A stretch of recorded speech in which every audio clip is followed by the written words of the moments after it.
Hoje, olhando para o meu filho, eu percebo que nenhum sentimento de amor tão intenso passou pela minha vida.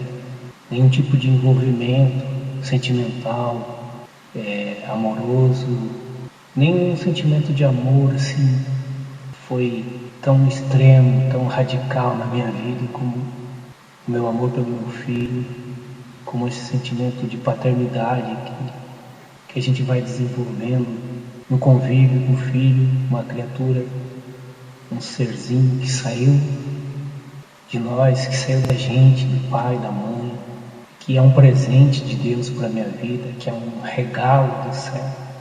Eu sei que o sentimento de amor de um homem por uma mulher é um sentimento diferente, é intenso também, mas o filho tem essa sensação de continuidade, de que a vida continua, de que a gente continua existindo no filho, de que a gente vai também se realizar através dele, não projetar nele as nossas derrotas, nossos fracassos, os nossos sonhos, mas que o que ele vier a construir também, de uma certa forma, saiu de dentro de mim, saiu de dentro da nossa vida, do nosso conjunto de vivências, de conhecimento, de experiências da vida.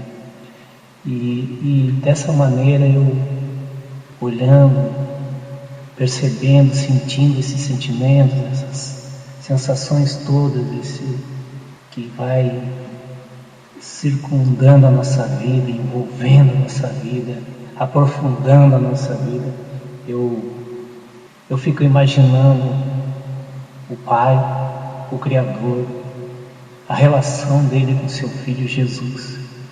Como ele deveria dizer para Jesus: Jesus, meu filho querido, senta aqui no colinho do papai.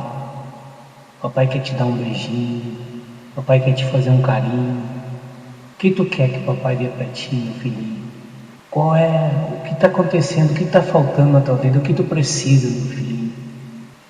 Eu imagino assim, que o meu sentimento é um sentimento humano, é falho, mas eu imagino Jesus com o Pai, como o Pai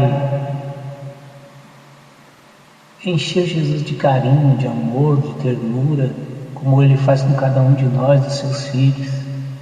E quando, assim, porque Deus veio a fazer parte da nossa natureza, Deus veio preencher a nossa natureza, não fomos nós que fomos buscar Deus através do sobrenatural, fomos buscar um escape sobrenatural para entender a nossa vida, entender Deus, entender o Criador, até porque na maior parte das nossas vidas, ao longo do século, nossa relação com Deus, com o desconhecido, foi uma relação meio idólatra, porque o homem precisa de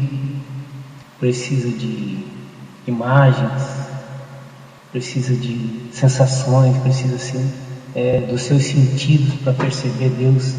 O homem quer sentir Deus através dos seus sentidos, da sua cara. E Deus que veio a entrar dentro da nossa realidade humana, como o ser humano, por isso o ser humano constrói imagens, ídolos, ícones, teorias, o conceito de Deus, porque o ser humano quer ou está na sua natureza perceber Deus através dos seus sentidos e não da sua natureza profunda, íntima, espiritual, que tem comunhão com Deus, o homem interior que Paulo fala.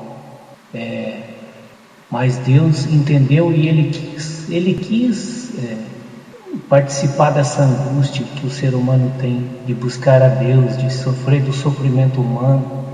Por isso, Deus, o nosso Pai, o nosso Criador, Ele não poupou o seu Filho, não impôs nenhuma reserva, nenhuma ressalva. Jesus vai, mas isso não vai acontecer, isso não pode. Ele não colocou regras, Ele deixou que toda a humanidade passasse com toda a sua alegria, intensidade, tristeza, angústia e sofrimento. Ele deixou que tudo passasse por Jesus, além de que Jesus teve que carregar no seu ombro, nas suas costas, a nossa fraqueza, as nossas dores, os nossos ais e, sobretudo, nossos pecados. Eu penso assim que, particularmente, eu daria a minha vida pelo meu filho. Eu digo isso, que sou capaz de dar a minha vida pelo meu filho, mas pelo meu filho, não pelo filho do vizinho, não pelo filho da vizinha, não por... E Deus não.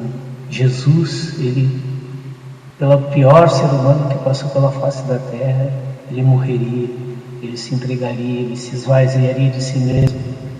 A gente entende também a nossa própria rebeldia com Deus quando a gente tem que criar o seu filho e ver que ele nem sempre está disposto a nos obedecer, a fazer a nossa vontade, que a gente procura fazer com que ele tenha um discernimento das coisas, que determinadas coisas vão prejudicar ele, que ele vai fazer arte, mas ele vai ter uma consequência dessa arte que ele fez.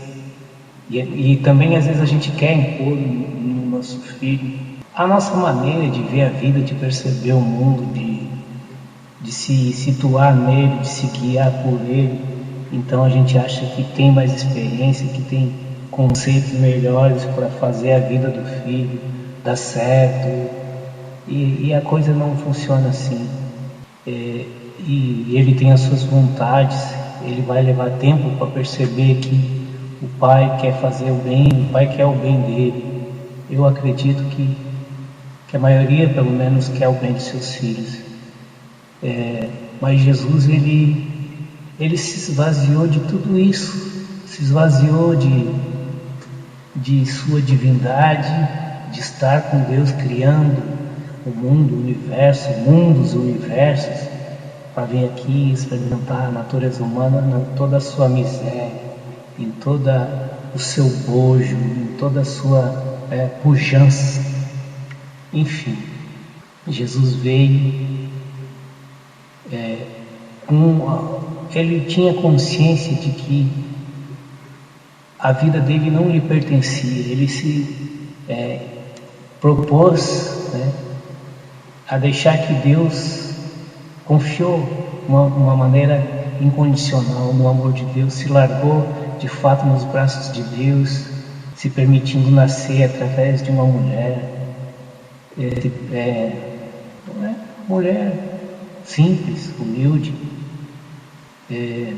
se permitiu ser criado por um padrasto, e aprendeu as coisas básicas da vida, aprendeu a lei da sobrevivência, desenvolveu uma profissão, foi carpinteiro, se bem que a sua grande profissão mesmo se daria a um nível mais profundo, a um nível espiritual, que era o mestre dos mestres, senhor dos senhores, o médico dos médicos, que veio curar a nossa alma, as nossas feridas.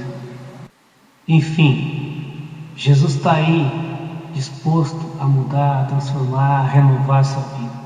Ele quer nascer no teu coração, nos teus projetos, nos teus sonhos. Ele quer fazer de você nova criatura. Que Deus abençoe a você e a sua família nesse Natal. E sempre. Que Deus esteja contigo.